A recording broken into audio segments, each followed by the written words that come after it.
Na hujambo mpenzi mtazamaji, na karibu katika makala ya Mfahamu Gwiji Wako. Hii leo tunamwangazia Nixon Mirumbe Peter, anayefahamika zaidi kwa lakabu ya Ustadhi Babu Kijana. Ni gwiji wa kalamu mwenye mvuto wa kipekee katika uandishi wa kazi bunifu za Kiswahili.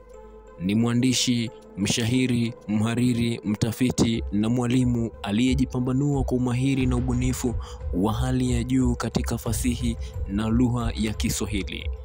Ustadhi Babu Kijana ni kielelezo cha mwandishi kijana anayechanganya mbinu za kifasihi, falsafa ya kijamii na uzalendo wa lugha, akichochea fikra mpya kwa kizazi cha sasa.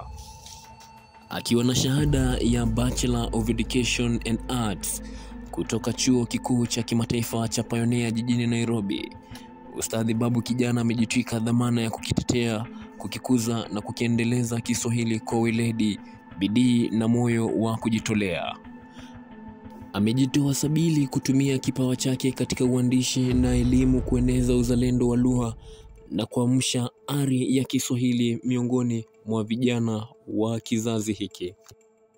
Anasimama imara kama miongoni mwa kizazi kipya cha watetezi wa lugha, akiamini kwa dhati maneno ya bingwa baba wa Kiswahili marehemu Shaban Robert aliyesema, lugha ni hazina, ni uti wa mgongo wa mila na utamaduni wa taifa. Kwa msingi huu, Ustadhi Babu Kijana hutumia kalamu yake kama daraja la maarifa, akivusha jamii kuelekea uelewa wa kina wa fasihi na maisha. Miongoni mwa kazi zake zinazodhihirisha weledi wake ni Ndoto ya Mwisho, hadithi fupi iliyojumuishwa katika diwani la Waridi na hadithi nyingine. Siri ya Machungu, hadithi fupi katika wino usiofutika na hadithi nyingine. Nuru ya Macho, hadithi fupi katika taswira ya maisha na hadithi nyingine. Katika mashairi amechangia katika diwani zifuatazo: Chozi Lako Lanitesa na tungo nyingine, Duniani Nitagura, Wasifu wa Hassan Muchai na kazi nyingine nyingi za kifasihi na kitaaluma. Vilevile mashairi na maandiko yake yameendelea kuangaziwa katika vyombo vya habari, ikiwemo gazeti la Taifa Leo nchini Kenya. Nixon Mirumbe ni kielelezo cha mwandishi kijana anayechanganya mbinu za kifasihi, falsafa ya kijamii na uzalendo wa lugha, akichochea fikra mpya kwa kizazi cha sasa.